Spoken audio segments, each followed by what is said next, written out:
예, 오늘 우리 함께 같이 살펴볼 말씀은요. 데살로니가 후서 2장 1절부터 17절의 말씀입니다. 데살로니가 후서 2장 1절부터 17절의 말씀인데요. 우리 함께 같이 교독하시고요. 마지막 절은 함께 보도록 하겠습니다. 제가 먼저 읽겠습니다. 형제들아, 우리가 너희에게 구하는 것은 우리 주 예수 그리스도의 강림하심과 우리가 그 앞에 모임에 관하여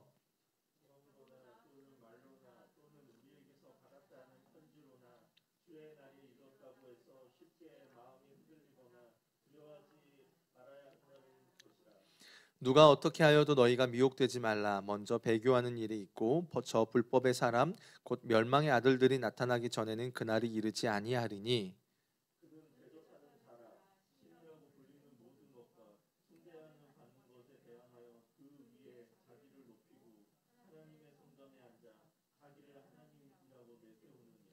내가 너희와 함께 있을 때에 이 일을 너희에게 말한 것을 기억하지 못하겠냐.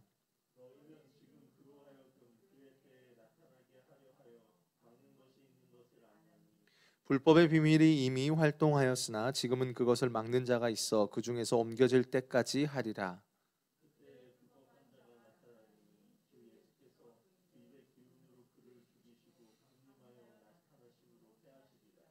악한 자의 나타남은 사탄의 활동을 따라 모든 능력과 표적과 거짓 기적과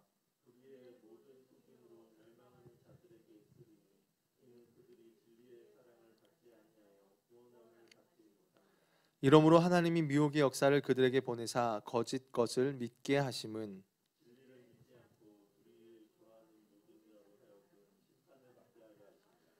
주께서 사랑하시는 형제들아, 우리가 항상 너희에게 관하여 마땅히 하나님께 감사할 것은 하나님이 처음부터 너희를 택하사 성령의 거룩하게 하심과 진리를 믿음으로 구원을 받게 하심이니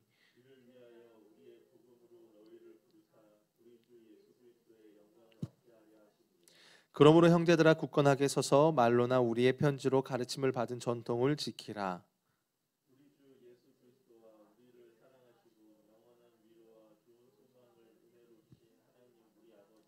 다 같이요. 너희 마음을 위로하시고 모든 선한 일과 말에 굳건하게 하시기를 원하노라. 아멘. 예.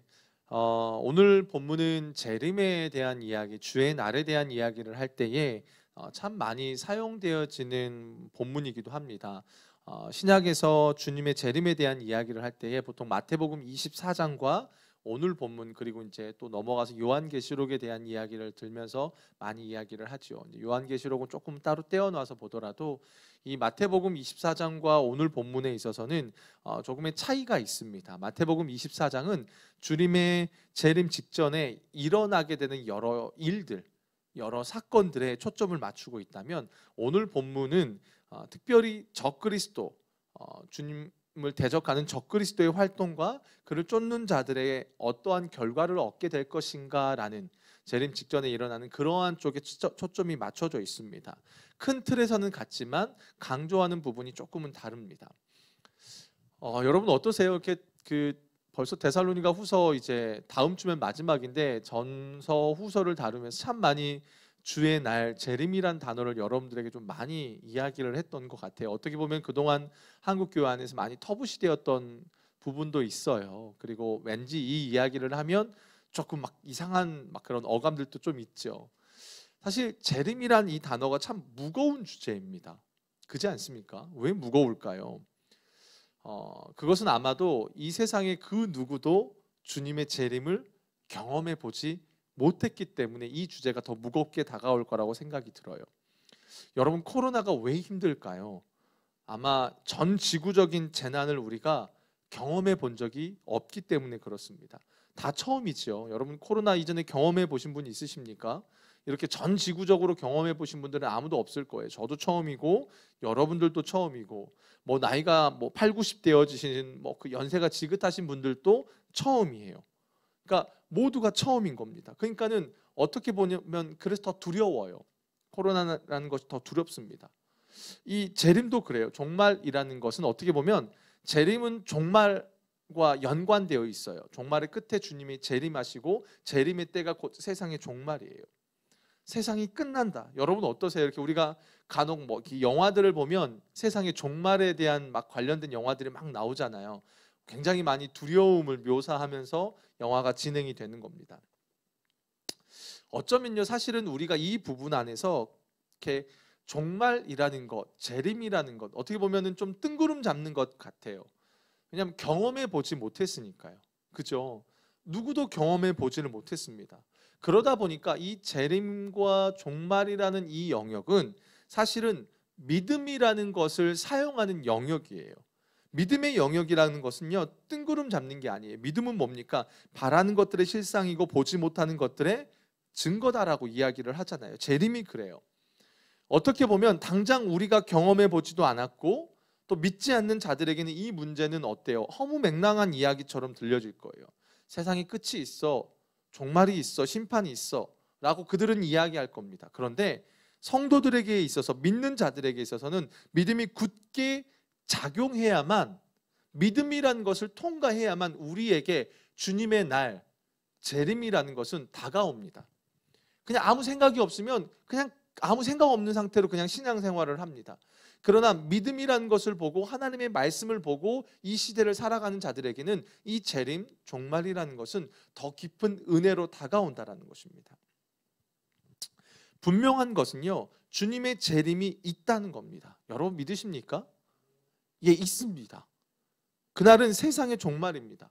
근데 그날은요, 믿는 자들에게는 축제의 날입니다. 이 부분에 있어서 여러분들에게 동의를 구하진 않아요. 왠지 아십니까? 이것은 여러분의 동의를 구하고 안 구하고 상관없이요, 이건 성경이 말하고 있는 진리이기 때문에 그래요. 여러분이 믿지 않는다고, 동의하지 않는다고 해서 재림이 없거나 그런 게 아니에요. 그것 여부와 상관없이 이건 진리라는 것입니다. 진리 자체로 권위가 있는 거예요. 근데 어떻게 보면 너무 무거운 주제잖아요. 지금도 보면요, 여기 회중석에 나와 계신 여러분들의 표정들이 다 무거우세요. 오늘 하루가 무거우셔서 무거운지, 아니면 이 주제가 무거워서 무거운 건지, 아니면 몸이 무거워서 무거운 건지 모르겠는데 여러분들의 지금 얼굴 자체가 굉장히 무거우세요.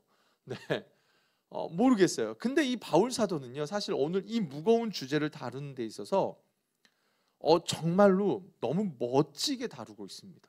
사실 이 부분이 저에게 오늘 첫 번째로 은혜가 되더라고요. 여러분, 이 오늘 본문의 내용들을 보면, 오늘 본문과 내일 본문의 이제 다음 주의 본문들을 보게 되면 분명 데살로니가 성도들이 이 재림이라는 문제를 갖고 실제적으로 그들의 삶에 무너진 영역이 있습니다. 여러분, 성도들의 삶이 무너졌어요. 그걸 지켜보는 목회자의 마음이 어떨까요?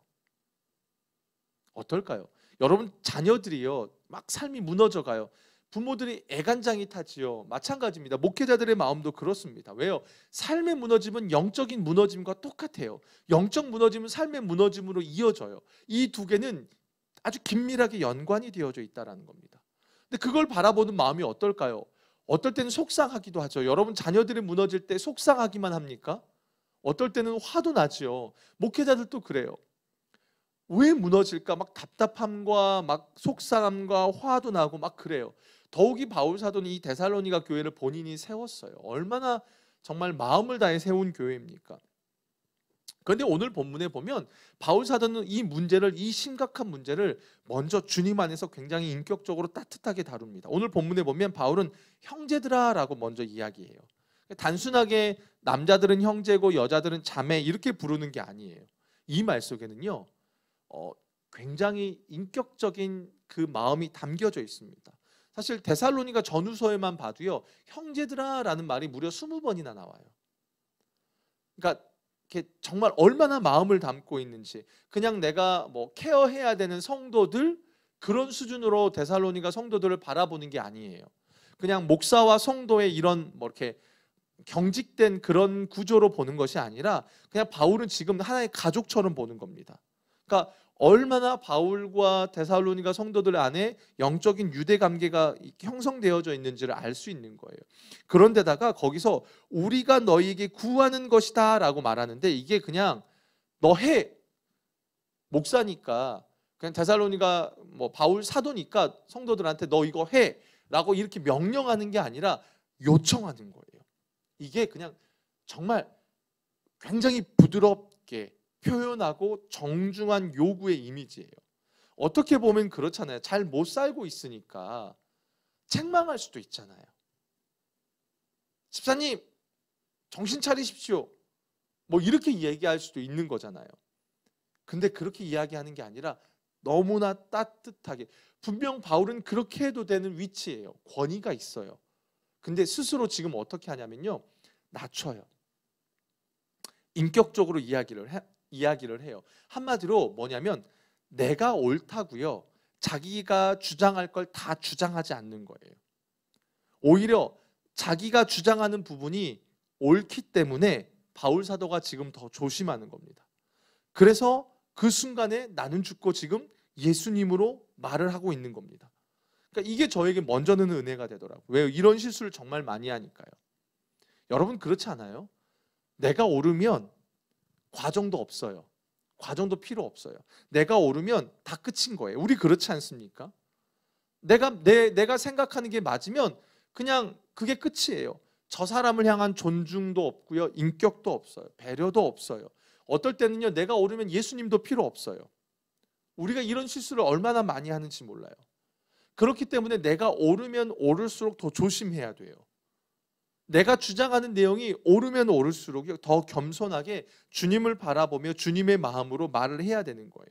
지금 바울 사도가 굉장히 무거운 주제임에도 심각한 주제이고, 어떻게 보면 이 가운데 격해질 수도 있는 그 상황 속에서 어떻게든, 그냥 우리식의 표현이라면 그래요, 나는 죽고 예수로 사는 복음으로 지금 이 이야기를 하는 거예요. 정중하면서 인격적으로요. 그러면서 바울 사도가 오늘 본문 1절 하반절에 보면 이렇게 이야기해요. 우리 주 예수 그리스도의 강림하심과 우리가 그 앞에 모임에 관하여 라고 말을 합니다. 그러니까 뭐냐면 예수 그리스도께서 강림하실 때 그때에 성도들이 다 주님 앞에 모입니다. 주님이 이 땅에 다시 오실 때에요, 온 세계에 있는 백성들을, 주의 자녀들을 다 한 곳으로 불러 모으십니다. 그것에 대한 이야기를 하고 있는 거예요. 여기서 강림하다라는 단어가 여러분 많이 들어보셨죠? 파루시아라는 단어입니다. 이 단어가 원래는 고대 사회에서 어떻게 쓰여졌냐면 왕이나 황제가요, 자기가 다스리는 나라를 방문할 때에 쓰는 단어입니다. 방문할 때. 여러분, 제가 여러분의 가정들을 방문하면 여러분 어떠실까요? 좋아하실 분들이 있을까요? 어떨까요? 방문하는 걸 좋아한다라는 건 어떤 의미를 갖고 있습니까? 그 방문하는 대상을 좋아한다라는 거죠. 관계가 있다라는 겁니다. 왕의 방문을 좋아하는 사람은 누구일까요? 당연히 그 왕께 속해 있어서 왕의 통치를 받고 왕의 다스림을 받고 그 안에서 왕을 사랑하는 사람들은 왕이 자신들의 도시를 방문해 주는 것을 좋아하겠죠. 그죠? 여러분, 대통령이, 정치인들이 자기의 지지 세력이 있는 그 곳을 갑니다. 그러면 어때요? 지지 세력이 있는 그곳에 가면 막 사람들이 현수막도 걸고 굉장히 축하해주고 막 손 한 번 더 잡으려고 하잖아요. 근데 어때요? 지지 세력이 아닌 곳에서는 눈 한결 주지 않는 것처럼요. 마찬가지입니다. 고대 사회에서는요, 왕이나 황제가 방문을 하면 그날은 축제의 날이었습니다. 너무 기쁜 날이었습니다. 물론 왕은 자기를 환영하는 자들을 축복하고 격려하고 위로하기 위해서 그 지역을 방문하지요. 마찬가지입니다. 예수 그리스도가 왕이 되시고 그분을 나의 왕으로 여기는 자에게는 주님의 재림이라는 것은 기쁨의 날입니다. 영광의 날입니다. 너무나 사모하는 날입니다. 반대로요, 주님 편에 서지 않는 자들에게는 어떨까요? 왕이요, 방문할 때, 그 도시를 방문할 때 첫 번째 목적은 왕의 편에 선 자들을 위로하고 격려함도 있지만, 왕의 편에 서지 않는 자들을 어떻게 합니까? 그 가운데 가서 그들을 치리하거나 정치적으로 그 문제들을 해결하는 것에 목적이 있습니다. 방문의 목적은 긍정적인 측면과 부정적인 측면 두 가지의 의미가 있다라는 겁니다.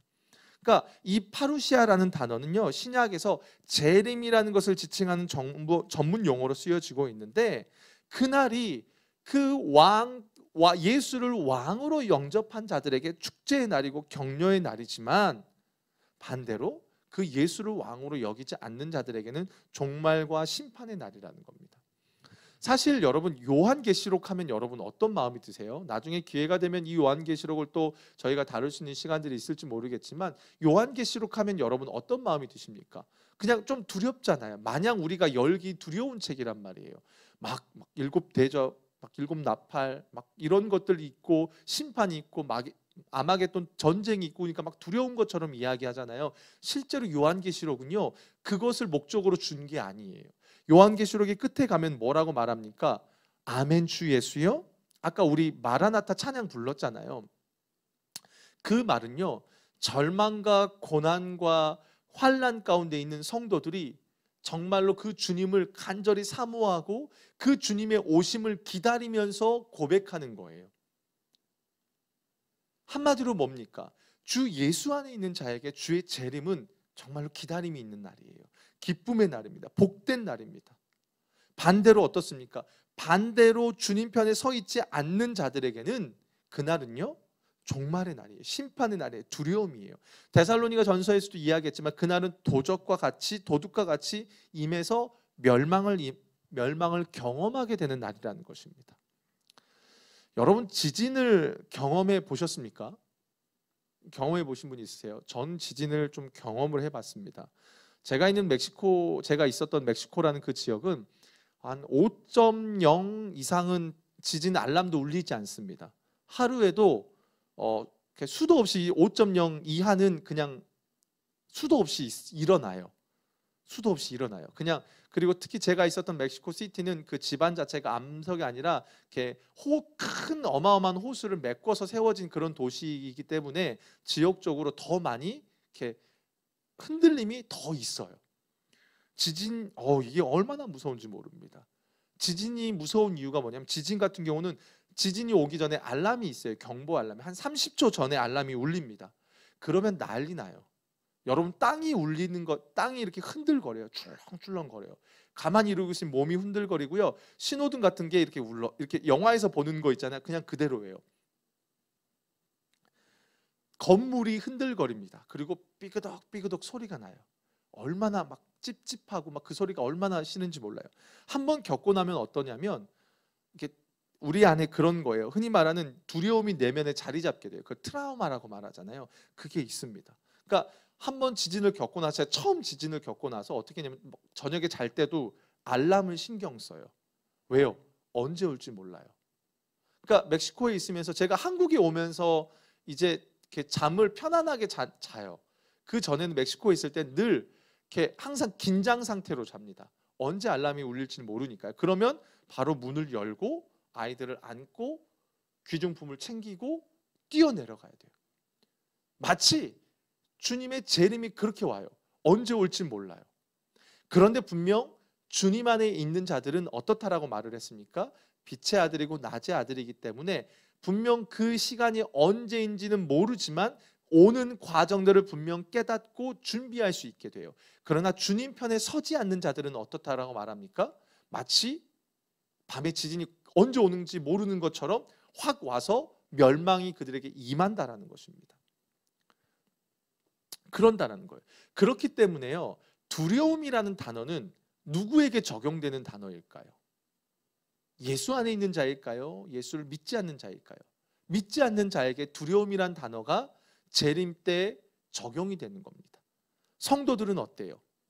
주님 안에 있기 때문에 그 날을 사모하고 기대하고 소망하는 날입니다. 물론 마지막 때가 되어 갈수록 성도들에게 주어지는 환난과 고난과 어려움이 있습니다. 그런 어려움 때문에 오는 두려움들은 있죠. 힘들죠. 맞아요. 힘든 게 있습니다. 성도로서 마지막까지 살아가는 삶이 결코 쉽지는 않습니다. 그러나 주의 날 자체에 대한 두려움은 성도들과는 상관없는 것입니다. 성도들은 그날을 사모해야 됩니다. 기대해야 된다라고 성경은 오늘 우리에게 이야기해 주고 있어요.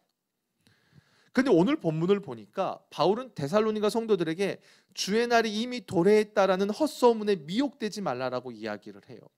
왜 이런 이야기들이 나오게 되냐면 오늘 본문 2절을 한번 좀 볼까요? 2절 함께 보도록 하겠습니다. 시작. 영으로나 또는 말로나 또는 우리에게서 받았다는 편지로나 주의 날이 이르렀다고 해서 쉽게 마음이 흔들리거나 두려워하거나 하지 말아야 한다는 것이라 라고 말을 해요. 여기서 먼저 주의 날이 이르렀다라고 하는 말이 뭐냐면 완료형이에요. 그러니까 한마디로 뭐냐면 당시의 데살로니가 성도들은 주의 날이 이미 임했다라고 말을 하는 사람들이 있었다는 겁니다. 바울이 분명 뭐라고 이야기했지요? 주의 날이 언제 올지 모른다고 말했어요. 예수님도 말씀하셨죠. 누구만 아신다고요? 아버지만 아신다라고 말씀했습니다. 하셨습니다. 그 영역은 우리의 관심 밖의 영역입니다. 그런데 데살로니가 성도들 중에 이미 주의 날이 임했다라고 말하는 사람들이 있다는 거예요. 어떤 루트를 통해서 그런 이야기들이 들려오냐면 어떤 사람은 영으로, 그러니까 어떤 사람이 나타나서 영적인 이야기를 하면서 주의 날이 임했다라는 겁니다. 그러니까 혹하는 거예요. 우리 영적인 거 엄청 좋아하잖아요, 여러분. 영적으로 우리가 얼마나 많이 쓰는 말이에요. 얼마나 좋아하는 말이에요. 막 그러면서 주의 날이 왔다라고 이야기하는 거예요. 그러니까는 혹하는 거예요. 여러분은 어떻게 반응하실래요? 어떤 누군가가 막 모습 자체도 신령해요. 목소리도 막 홀리하면서 막 허스키하면서 하나님이 꿈의 영으로 나에게 말씀하셔서 주의 날이 임했대라고 이야기해요. 여러분은 어떻게 반응하실 겁니까? 어떻게 반응하실 거예요? 잘 들으셔야 돼요. 오늘 말씀 여러분 잘 들으셔야 돼요. 또 어떤 사람은요, 내가 바울에게 직접 들은 이야기인데 야, 주님이 오셨대 라고 이야기하는 거예요. 그러니까 풍문으로 들은 걸 마치 바울이 말한 것처럼 이야기하는 자들도 그 교회 안에 있었다는 거예요. 또 어떤 사람은요, 바울에게 편지를 받았는데 바울의 편지에 주님의 날이 왔대라고 이야기하는 겁니다. 그러니까 그 편지가 바울에게서 온 건지 아닌 건지 출처를 검증해야 되잖아요. 근데 그것도 검증하지 않고 그냥 야, 이거 바울에게서 온 편지야. 근데 거기에 보니까 주님의 날이 왔대. 주님 오셨대. 마치 이런 거예요. 그러니까 요즘에 우리 증권가에서 나오는 게 뭐예요? 찌라시라고 말하잖아요. 찌라시의 가장 큰 문제가 뭐예요? 출처가 불분명하다라는 거잖아요. 물론 그 가운데 뭐 맞는 것도 있고 틀린 것도 있겠지만 그것이 갖고 있는 기본적인 인식이 뭐예요? 출처. 우리에게 중요한 게 무엇이냐면 출처라는 겁니다. 편지에게 있어서는. 어디서 누가 이야기했느냐는 굉장히 중요한 거예요. 근데 그런 것들이 빠지고 그냥 이야기하는 겁니다. 그러면서 주의 날이 임했다라고 말하면서 지금 성도들의 마음이 미혹됩니다. 그리고 두려움에 빠져버립니다. 분명 이야기했어요, 여러분. 두려움은 성도에게 주어지는 게 아니라는 성도에게 주어지는 감정이 아니라는 겁니다. 그러면서 문제는 삶을 포기하게 만드는 사람들이 생겨났다는 거예요. 삶을 포기하는 사람들이 생겨났다는 겁니다. 진짜 조심해야죠.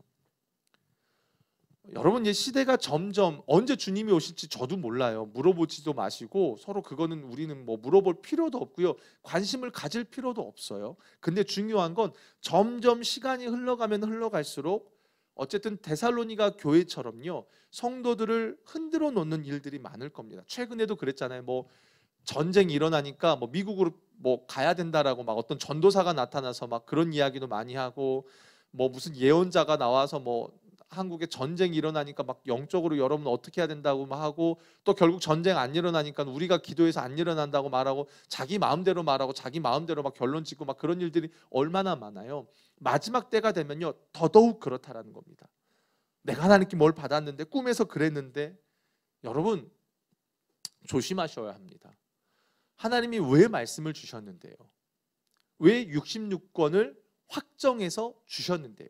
더 이상의 예언이 없고 더 이상의 성경의 말씀이 없도록 딱 66권을 결정해 주신 이유가 무엇인데요?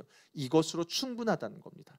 이걸 붙드는 것만으로도 마지막 때의 주님의 때를 우리는 충분히 준비하며 살아갈 수 있다라는 겁니다. 특별히 주님의 날, 여러분 이런 이야기들 예언 쫓아가지 마십시오. 뭐 또 환상, 뭐 금가루가 떨어지고 어쨌든 이러한 우리를 미혹하게 만드는 것에 여러분 쫓아가시지 말라라는 겁니다. 주의 날은요 우리의 영역이 아닙니다. 우리는 그 날이 오는 것을 그저 여러 환경들을 통해서 분별하고 깨닫는 것뿐입니다. 우리가 할 일은요 다른 게 아닙니다. 날마다요 그냥 주님 오실 날을 기대하고 소망하면서 여러분 맡겨진 일 살아가시면 되는 거예요. 주부는 어떻습니까? 주부로서 살림하는 겁니다. 직장인은 직장인으로서 살림하는 겁니다. 그게 하나님 나라를 세워가는 겁니다. 그게 주의 날을 준비하는 겁니다. 주님의 날을 예비하는 건요, 여러분 다 막 열방에 나가서 막 다 선교 나가고요. 그게 주님의 날을 예비하는 게 아니라요. 여러분 집안 청소 열심히 하는 거, 뭐 가정들 밥 열심히 차려주는 것, 회사에서 열심히 일하는 것, 누구와 함께 동행하면서요? 예수님과 함께 동행하면서 하는 게 여러분 주의 날을 예비하는 겁니다. 주님의 날을 준비하는 거예요. 주님의 날을 소망하는 거예요. 그게 그렇다는 겁니다. 우리가 붙들어야 될 건 성경밖에 없는 거예요, 여러분. 그래서 말씀이 중요한 겁니다. 그래서 우리가 말씀을 붙들지 않으면 안 된다는 겁니다. 말씀이 없는 기도, 말씀이 없는 어떠한 것들은 다 헛된 겁니다. 말씀을 근거로 우리의 모든 것이 진행되어야 된다는 거예요. 그러면서 바울이 분명하게 주님의 재림의 날에 일어나게 될 일들에 대해서 가르쳐주고 있어요. 우리가 이걸 잘 기억해야 돼요. 3절 하반절부터 12절까지 바울은 재림 직전에 일어날 여러 가지 일들에 대해 이야기하는데, 먼저 어떤 일이 일어나게 될 거라고 이야기하냐면 3절을 한번 볼게요. 시작. 누가 어떻게 하여도 너희가 미혹되지 말라. 먼저 배교하는 일이 있고 저 불법의 사람 곧 멸망의 아들이 나타나기 전에는 그날이 이르지 아니하리니. 이 말이요, 굉장히 단호하게 금지하면서 이야기하는 거예요. 이걸 직역하면 그래요. 어느 누가 어떠한 방법으로도 너희를 미혹시키지 못하게 하라라는 뜻입니다. 여러분 잘 새겨 들으셔야 돼요. 어느 누구가요, 어떠한 방법으로도 여러분들을 미혹시키지 못하도록 여러분 하라는 겁니다. 어떠세요? 다시 말하면 풍문으로도 들어도 정신 흔들리지 말고 정신 바짝 차리고 믿음에 견고하게 서 있어라는 아주 강한 명령입니다. 바울 사도가 앞에서는 굉장히 따뜻하게 이야기함과 동시에요, 할 말은 또 합니다. 굉장히 단호하게 이야기해요. 여기서 어떠한 풍문, 어떠한 방법, 이게 뭘 의미해요? 아까 앞에 이야기했던 영으로나 말로나 편지로, 이외에도 여러 성도들을 미혹시킬 수 있는 많은 수단들이 있겠죠. 여러분 흔들리시면 안 돼요. 흔들리시면 안 돼요. 그러면서 재림 직전에 분명 적그리스도 곧 불법의 사람이 나타날 건데 그가 수많은 사람들을 유혹하여 구원받지 못하게 할 거다라고 이야기를 하는 거예요. 그러면서 먼저 배도하는 일, 배교하는 일들이 일어나게 될 거다라고 이야기합니다. 누가 그걸 뒤에서 조종한다고요? 불법의 사람이 나타나서. 여기서 불법의 사람은 멸망의 아들이라고도 이야기합니다. 여러분 이름은 정체성을 갖고 있잖아요. 그 정체성이에요. 그래서 불법의 사람, 멸망의 아들, 한마디로 뭡니까? 이 사람이 하는 일은 사람들로 하여금 불법을 자행하게 만들거나 사람들로 하여금 스스로 멸망에 빠지게 만든다는 겁니다. 분명 요한복음 10장 10절에 보면 주님이 그렇게 말씀하세요. 요한복음 10장 10절에 보면 한번 읽어볼까요? 다 같이 읽겠습니다. 도둑이 오는 것은 도둑질하고 죽이고 멸망시키려는 것뿐이요 내가 온 것은 양으로 생명을 얻게 하고 더 풍성히 얻게 하려는 것이다 라고 말해요. 주님의 오심 목적과 사단의 목적을 분명하게 말해줍니다. 예수님은 어떻습니까? 우리에게 생명을 주시기 위해서 오셨어요. 그냥 생명을 주기 위해서 오신 분이 아니라 더욱 풍성하게 얻도록 하기 위해서 오신 분입니다. 반대로 사단은 어떻습니까? 도둑으로 묘사되고 있는데 도둑의 목적이 뭐예요? 여러분을 살리기 위해서 옵니까? 아니죠. 도둑의 목적이 뭡니까? 우리의 삶에 풍요를 주기 위해서 옵니까? 아니지요. 도둑질하고 멸망시키고 죽이기 위해서 도둑이 온다는 겁니다. 그러니까 뭐예요? 적그리스도, 불법의 사람, 멸망의 아들에 오는 목적이 그래요. 어떻게든 그들이 뒤에서 조장하고 배교하게 만든다는 겁니다. 그런데 그 적그리스도 불법의 아들의 특징이 어떻다라고 말을 하냐면 대적하고 스스로를 높이는 속성이 있다는 겁니다. 그러니까 한마디로 적그리스도는 사단의 영을 따라서 행하는 자이기 때문에 그의 주특기가 뭐냐면 범사에 하나님을 대적하는 삶을 살아가게 만든다는 거예요. 이해되십니까, 여러분? 우리는 범사에 어떠해야 합니까? 데살로니가 전서에서 우리는 범사에 감사해야 합니다. 그게 예수 안에 있는 자입니다. 그러나 사단은 어떻게 합니까? 범사에 하나님을 대적하게 만드는 일을 합니다. 그게 뒤에서 적그리스도가 그런 모든 일들을 조장한다는 겁니다. 그리고 자기가 스스로 자기를 높입니다. 그러면서 하나님보다 자기를 더 높이려는 모습이 있다는 거예요. 겉으로는 그럴싸하지만 결국에는 자기가 하나님보다 더 높다고 주장하면서 사람들을 미혹시킨다는 겁니다. 그런데 여기서 우리가 좀 분명하게 짚고 넘어가야 될 게 있어요. 바울이 이러한 그리스도의 재림 직전에 일어나게 될 일들에 대해서 지금 처음으로 데살로니가 성도들에게 이야기한 게 아니라는 겁니다. 오늘 본문 5절을 볼까요? 5절에 보면 이렇게 말합니다.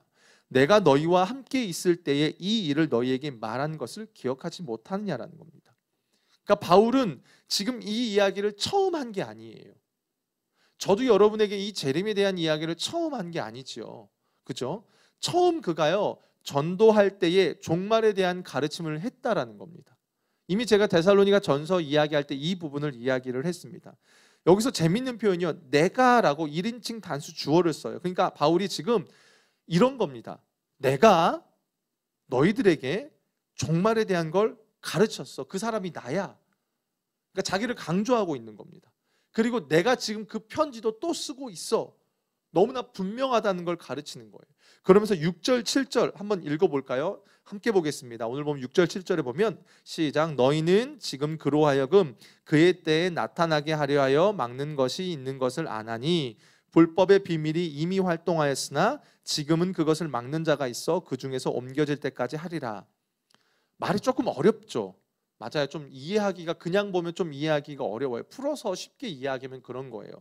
그 불법의 사람, 적그리스도라고 말하는 그가 지금은 억제를 당하고 있어요. 근데 때가 되면 완전히 나타나서 왕성하게 활동할 거라는 겁니다. 때가 되면요. 어떠한 상황이 만들어지게 되는데 그가 분명히 그 상황 가운데서 자신을 드러내서 불법의 일을 할 거라는 거예요. 물론 그의 역사도 하나님의 크신 경륜 안에 들어가 있겠죠. 그러나 지금은 복음에 의해서, 하나님에 의해서 잠시 억제를 당하고 있지만 하나님이 정하신 어느 때가 되면 그가 분명하게 활동할 거라는 겁니다. 중요한 것은 지금 이 말을 통해서 바울이 하고 싶은 이야기가 뭔지를 알아야 된다는 거예요. 이게 중요해요. 바울 당시의 시점에서 볼 때예요, 저 불법의 사람의 활동은 억제당하고 있었기 때문에 주의 날이 이미 왔어 라고 하는 말들은 전부 다 어떻다는 겁니까? 잘못됐다라는 거예요. 이걸 이야기하는 거예요. 바울이 재림 직전에 일어날 적그리스도 일들을 이야기하면서 동시에 뭘 말하고 있냐면 지금 너희들이 미혹당하고 있고 흔들리고 있는 그 일들은 다 거짓이야 라고 이야기를 하는 겁니다. 잘못된 거야 라고 이야기를 해요. 그러면서 막는 자가 그 막는 활동을 중지하게 되면 그때야 불법한 자는 본격적으로 드러날 거야 라고 이야기를 해요. 우리 8절부터 10절의 말씀을 함께 보도록 하겠습니다. 그때에 불법한 자가 나타나리니 주 예수께서 그 입의 기운으로 그를 죽이시고 강림하여 나타나심으로 패하시리라. 악한 자의 나타남은 사탄의 활동을 따라 모든 능력과 표적과 거짓 기적과 불의의 모든 속임으로 멸망하는 자들에게 있으리니 이는 그들이 진리의 사랑을 받지 아니하여 구원함을 받지 못함이라 라는 겁니다. 분명 그때의 그의 드러남은 공개적일 건데 그가 온전히 그 모습을 드러내기 이전까지는 비밀스럽게 활동하다가 막는 자가 더 이상 억제하지 않으면 그 주님의 재림 직전에 그가 완전히 공개되면서 활개를 치게 될 거다라는 거예요. 그 이야기를 하는 거예요. 마치 어떻습니까? 요한계시록 끝에 가보면 어때요? 주님의 재림 직전에 아마겟돈 전쟁이 일어나고 또 그 가운데 여러 가지 일들이 일어나는 것처럼요. 그죠? 두 용의 이야기가 나오는 것처럼요. 중요한 건 뭐냐면 여기서 그날의 현상을 우리가 어떠한지를 이해하는 것도 중요하지만 바울이 진짜 말하고자 하는 게 뭔지를 이해하는 게 더 중요해요. 한마디로 재림 직전에 이러한 악한 자들의 활동이 일어날 건데 결국에는 그 불법한 자, 적그리스도가 결국에는 재림하시는 주님에 의해서 어떻다고요? 완전히 멸망당할 거라는 겁니다. 우리가 붙들 건 그거예요. 여러 현상들이 일어날 겁니다. 우리를 혼란스럽게 만들고요. 때로는 마지막 때에 예수 믿는 자에게 고난이 계속 주어질 겁니다. 그런데 우리가 붙들어야 될 건 뭐냐면 결국에는 우리를 고난으로 몰고 환난을 주는 그 어둠의 세력은 결국에는 예수님이 다시 오시는 그 순간에 그대로 완전히 멸망하게 될 거다라는 겁니다. 성도가 붙들어야 될 건 이겁니다. 힘들죠. 어렵죠. 그러나 우리의 신앙을 떨어뜨리고 배교시키려고 한다라는 겁니다. 그런데 중요한 건 뭐냐면 주님 편에 선 자, 예수님을 왕으로 모시는 자에게 그날에 결국 주님이 다시 오셔서 그 믿는 모든 자들을 통치하실 것이고 그것이 성도들에게 축제의 날이고 기쁨의 날이 될 것이다라는 겁니다. 이게 중요한 겁니다. 적그리스도의 활동도 분명합니다. 그런데 주님의 최후의 승리도 분명한 것입니다. 예수님이 이미 십자가에서 승리를 하셨습니다. 근데 재림하심으로 그 승리를 확정을 지으실 겁니다. 그 재림이 바로 그 영광스러운 날이라는 겁니다. 바울 사도는 오늘 본문에서 이걸 이야기하는 거예요. 어려우시죠? 조금 이렇게 맞아요. 저도 설교 준비하면서요. 여러분도 좀 어렵고요. 좀 힘드실 거라고 생각을 했어요. 근데요. 들으셔야 돼요. 네, 어려운 것도 어떻게 맨날 우리가 맛있는 것만 먹고 그렇게 가겠어요. 때로는 엄마가 해주는 밥이 항상 맛있는 건 아니잖아요. 그렇죠? 맛없을 때도 먹어야지 살죠. 오늘 말씀이 그래요. 네. 근데 제가 설교를 준비하면서요. 제 안에 이렇게 좀 하나 질문이 뚝 떠오르는 거예요. 뭔가. 그게 뭐냐면 여러분 오늘 본문 2장의 내용을 보게 되면 데살로니가 성도들의 신앙의 모습이 어떤 것 같아요? 좋은 것 같아요? 안 좋은 것 같아요? 뭔가 좀 그죠? 안 좋아 보이잖아요. 막 미혹되지 마, 흔들리지 마. 바울 사도가 이렇게 이야기하니까요. 그런데 아이러니한 것은 바울 사도가 1장에 데살로니가 1장에서요. 뭐라고 이야기하냐면 저들의 사랑의 풍성함, 믿음이 자라남을 칭찬했잖아요. 그리고 데살로니가 전서에서도 저들의 믿음의 역사와 사랑의 수고와 소망의 인내를 칭찬하면서 너희는 마게도니아와 온 아가야 지역에 본이 되었다라고 이야기하잖아요. 그러니까 3주밖에 복음을 듣지 못했고 그런 역사가 일어나고 대단하다란 말이에요. 그런데 왜 이렇게 갑자기 혼란을 겪을까?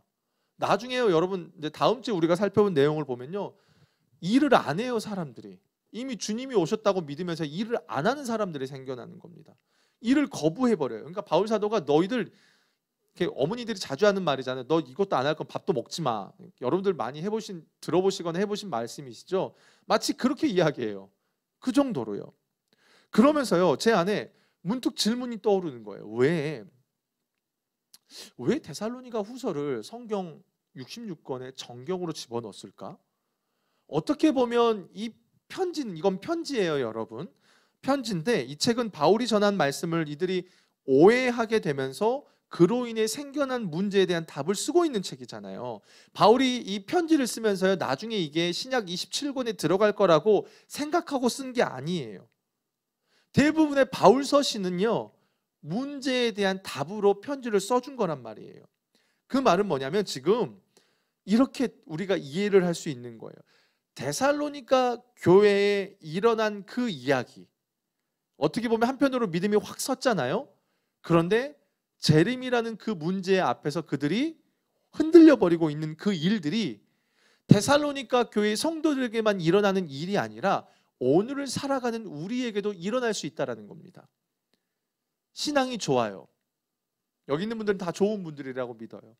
여러분 별로 동의를 안 하시군요. 네, 신앙이 좋아요. 근데도 어떠한 문제들이 임하는 가운데 주님의 재림 앞에서 흔들릴 수도 있다라는 겁니다. 데살로니가 성도들이 주의 날에 더 가까울까요? 우리가 더 주의 날에 가까울까요? 우리죠. 당연히 우리죠. 우리예요. 그 말은 우리의 삶에도요, 우리를 미혹하게 만들고 혼란스럽게도 만들고 아직은 감춰져 있지만 그래도 은밀하게 성도들의 삶을 무너뜨리게 만드는 사단의 세력이 여전히 활동하고 있고, 나중에 주님의 재림이 직전에 그들이 왕성하게 활동하게 될 거라는 겁니다. 이게 오늘을 살아가는 우리에게 나타나게 될 거라는 겁니다. 왜 이들은 오해했을까요? 왜 오해했을까요? 그것은 바로 고난 때문이에요. 사실 바울은 너무나 자상하게 분명하게 이야기를 합니다. 그럼에도 지금 데살로니가 성도들은 자신들이 예수를 믿고 난 이후에도 계속되는 고난과 환난 속에 있는 겁니다. 그 환난 속에서 이들이, 바울이 매 장마다 재림에 대한 이야기를 하는 거예요. 그러면서 이들이 착각하는 겁니다. 힘들어요. 어려워요. 그러니까 이거 주님 오시는 거 아니야? 우리 코로나 막 터졌을 때 어땠어요? 마치 그런 것처럼요. 그랬잖아요. 밀레니엄 시대로 넘어가면서 다미선교회 막 그리고 우리 1999년에서 2000년으로 넘어갈 때 종말이 온다라고 하면서 막 여러분 그때 어떠셨어요? 막 그런 적도 있었고 마치 그런 것처럼요. 인생이 점점 어려워요. 그런데 삶에 어떤 문제들이 있어요. 그리고 사회적 현상이 좀씩 막 어려움으로 점점 치달아가고 있어요. 그러니까 어때요? 그 말에 대해서 오해하는 겁니다. 담임 목사님이 여러분 맨날 설교 때마다요 막 재림에 대한 이야기를 한다고 생각해 보세요. 여러분이 삶이 어려워요. 코로나는 더 심해져요. 그럼 점점 어떨까요? 예수 믿는 것 때문에 불이익도 당해요. 그러면서 지금이 주님의 때가 아닌가? 라고 여러분 오해할 수 있게 되는 거예요. 더더욱이 어려우면 어려울수록 그러는 거예요. 그러면서 어떤 사람은 담임 목사님 말에 삐뚤게 반응하는 사람들도 있겠죠. 그러면서 적대적인 무리들까지 일어날 수 있다는 거예요. 그게요, 우리가 살아가는 시대에 이 오늘 말씀이 얼마든지 일어날 수도 있고 은밀하게 사단이 그렇게 역사하고 있다라는 겁니다. 그렇다라는 거예요. 그래서 오늘 이 말씀을 통해 하나님이 우리에게 주시는 게 뭐냐면 그 날을 너희가 지금 신앙이 좋다고 자만하고 내가 지금 좀 은혜가 충만하다고 자만하지 말고 깨어서 그 날을 준비하라라고 우리에게 이야기하는 겁니다. 오늘 본문을 보면 크게 두 가지가 정리가 돼요. 첫 번째로 주님의 재림은 분명하다. 두 번째로 성도들에게 주어지는 삶의 고난 핍박도 분명하다. 이 두 가지가 너무 분명해요. 여러분 힘드시죠? 예수 믿는 게 쉽습니까? 차라리 예수 안 믿고 나면은 그냥 주일날도 그냥 나가서 일하고 내가 하고 싶은 대로 하고 하고 싶은 마음대로 살 거예요. 근데 그렇지도 못해요. 분명해요. 오늘 본문이 이야기하는 게 두 가지가 분명해요. 주님의 재림도 분명하고 그날을 맞이하는 성도들의 삶도 여전히 어렵다는 겁니다. 그래서 오늘 본문을 통해서 주님은 우리에게 이렇게 이야기해요. 우리에게 펼쳐질 이러한 일들은 당연한 것이기 때문에 주변에 들려지는 불확실한 것들, 진리가 아닌 것들, 카톡으로 막 어쨌더라, 여러분 유튜브에 보면 어쨌더라 많잖아요. 그런 것에 반응하지 말고 흔들리지 말고 두려워하지 말라라고 이야기합니다. 그러면서 너희가 붙들어야 될 게 뭔지 아니? 라고 이야기하면서 13절부터 이야기해요. 13절부터 15절에 이렇게 말합니다. 주께서 사랑하시는 형제들아, 우리가 항상 너희에 관하여 마땅히 하나님께 감사할 것은 하나님이 처음부터 너희를 택하사 성령의 거룩하게 하심과 진리를 믿음으로 구원을 받게 하심이니 이를 위하여 우리의 복음으로 너희를 부르사 우리 주 예수 그리스도의 영광을 얻게 하려 하심이니라. 그러므로 형제들아 굳건하게 서서 말로나 우리의 편지로 가르침을 받은 전통을 지키라는 겁니다. 뭘 말해요? 약속을 붙들라는 겁니다. 여러분 고난이 오면요 제일 쉽게 놓치는 게 뭔지 아십니까? 약속입니다. 왠지 아세요 여러분? 약속이요 눈에 보이지 않으니까요. 어깨가 더 막 이렇게 되는 것 같아요. 여러분 어떠세요? 약속이 눈에 보여집니까? 안 보여집니다. 그러니까요 고난이 오고 문제가 오면 그 약속을 놓치고 그러면서 주변의 소리에 쉽게 흔들립니다. 하나님께서 어떻게 나를 구원하셨고 나를 향한 어떠한 약속을 계신지에 대해서 우리가 너무 쉽게 놓쳐요. 그러니까 절망이 더 다가와요. 더 흔들리는 거예요. 바울이 지금 그 이야기를 하는 겁니다. 하나님이 처음부터 너희를 택하셨어. 성령의 거룩하게 하심과 진리를 믿음으로 너희가 구원을 받은 것 알지? 이를 위해서 나를 택하서 너희에게 복음을 전하게 하는 거야. 형제들아 굳건하게 서 있어야 돼 라고 말해요.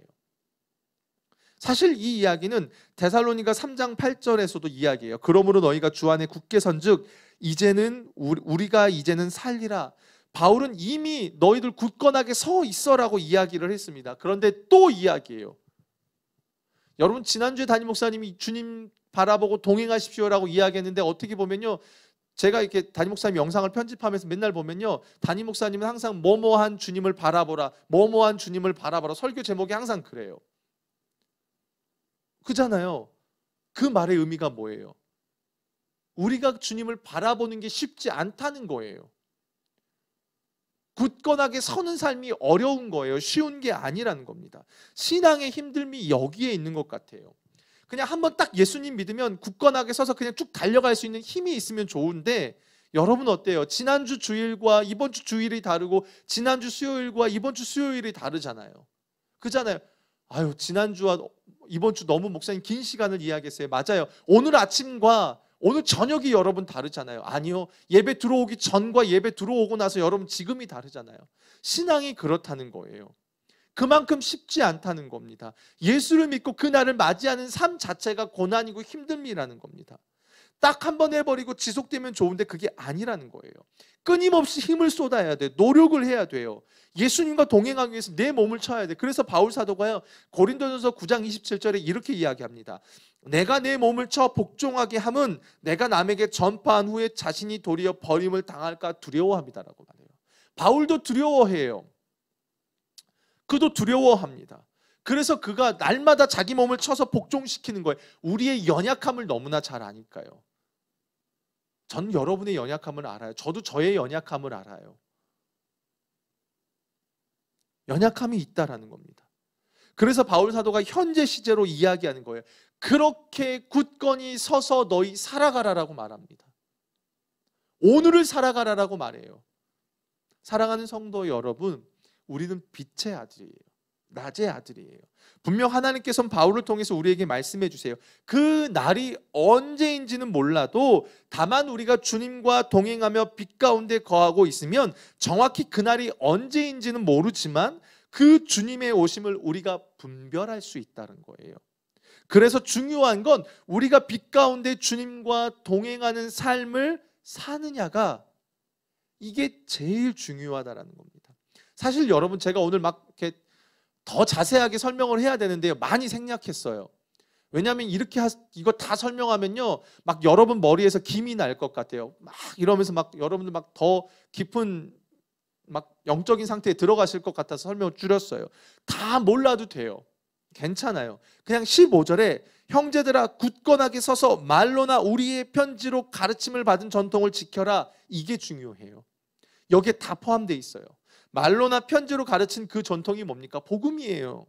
십자가 복음이에요. 하나님의 말씀을 붙들라라는 거예요. 그렇게 주님 안에서 너희가 붙들며 살아갈 때에 오늘 우리에게 주시는 하나님의 말씀이 뭐냐면 16절 17절입니다. 이건 여러분 우리 큰 목소리로 다 같이 읽어볼까요? 시작. 우리 주 예수 그리스도와 우리를 사랑하시고 영원한 위로와 좋은 소망을 은혜로 주신 하나님 우리 아버지께서 너희 마음을 위로하시고 모든 선한 일에 말에 굳건하게 하시기를 원하노라.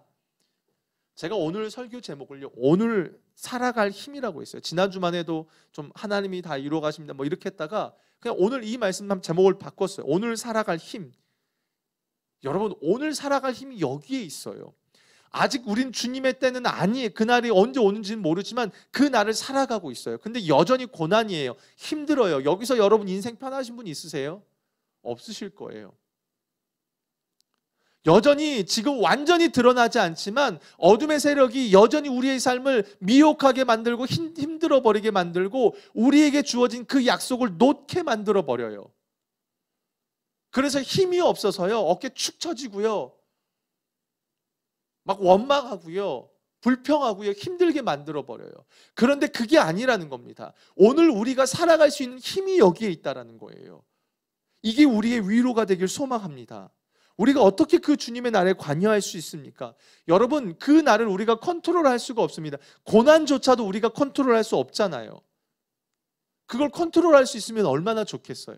그죠? 오늘 이번 주는 고난 패스하고 다음 주에 정립해서 보내자, 이렇게라도 할 수 있으면 얼마나 좋아요. 오늘 쉬고 싶으니까 고난 패스, 이러면 얼마나 좋아요. 근데 안 되잖아요. 근데 우리가 할 수 있는 게 있어요. 여러분, 신앙 안에서요, 우리가 할 수 없는 영역이 있고요, 우리가 할 수 있는 영역이 있어요. 할 수 없는 영역은요, 그냥 내버려 두는 거예요. 우리 힘으로 할 수 없으니까요. 근데 우리가 할 수 있는 게 있어요. 그게 뭔지 아세요? 하나님이 우리에게 선물로 주신 게 있어요. 그게 자유의지예요. 여러분의 선택이요. 선택이요. 오늘 이 자리 선택하셨잖아요. 그냥 집에 가서 쉬고 싶고 눕고 싶고, 근데 여러분 선택해서 왔잖아요. 주님과 동행할 것을 선택할 수 있는 건 우리가 하는 거예요. 그건 하나님도 못하세요. 하나님이요, 우리에게 주신 거예요. 맡겨주신 거예요. 우리가 기쁨으로 주님의 날을 선택할 것인지 아니면 세상을 선택할 것인지 우리에게 맡겨주신 겁니다. 내 편함을 선택할 것인지. 사랑하는 성도 여러분, 우리를 사랑하시고 영원한 위로와 소망을, 좋은 소망을 은혜로 주신 하나님 아버지를 바라보시길 부탁합니다. 말씀을 좀 마무리합니다. 여러분, 그분께 소망을 두실 때에요, 비록 여전히 고난과 아픔과 어려움이 있을지라도 그 좋으신 아버지께서 우리의 마음을 위로하시고 모든 선한 일과 말에 굳건하게 여러분의 삶을 이끌어 주시겠다라고 말씀하고 계십니다. 우리가 할 것은요, 우리에게 놓여진 상황 속에서 내 마음을 주님께로 확정하는 것밖에 없어요. 그래서 시편 기자가 이야기하는 거예요. 내 영혼이 주께로 확정되었습니다. 주님, 내 마음이 주께로 확정되었습니다. 내가 할 수 있는 것은 그 속에서 주님을 노래하고 찬양하는 것밖에 없습니다. 그럴 때에 주의 나라가 내 삶에 경험되어 줄 줄로 믿습니다 라고 고백하는 거예요. 사랑하는 성도 여러분, 이 고백이 시편 기자의 고백만이 아니라 오늘을 살아가는, 어쩌면요 그 시편 기자보다 우리는 더 가까이 주님의 날을 가고 있는 거잖아요. 그렇기 때문에 우리에게 이 고백이 더 필요한 거예요. 믿으시죠? 우리 함께 찬양하면서요, 오늘 주님 앞에 기도하며 나아갔으면 좋겠습니다. 우리 모든 상황 속에서 찬양하겠습니다.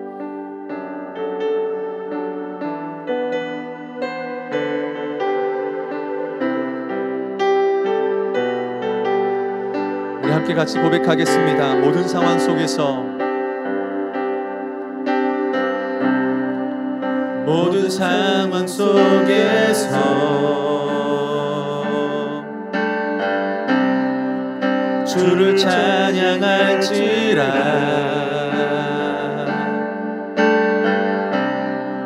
주는 너의 큰 상급,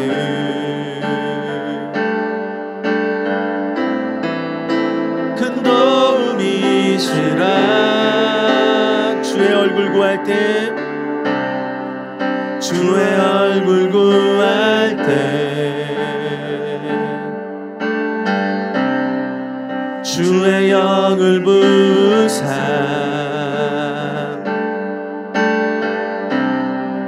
크신 사랑 안에서 주를 보게 하소서. 주를 보게 하소서.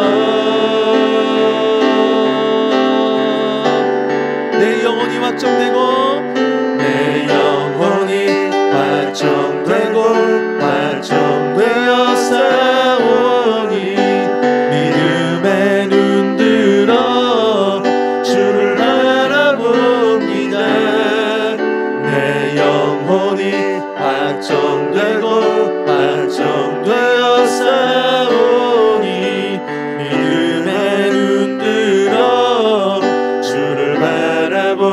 내 영혼이 확정되고 확정되어 싸우니, 내 영혼이 확정되고 확정되어 싸우니 믿음의 눈 들어 주를 바라봅니다.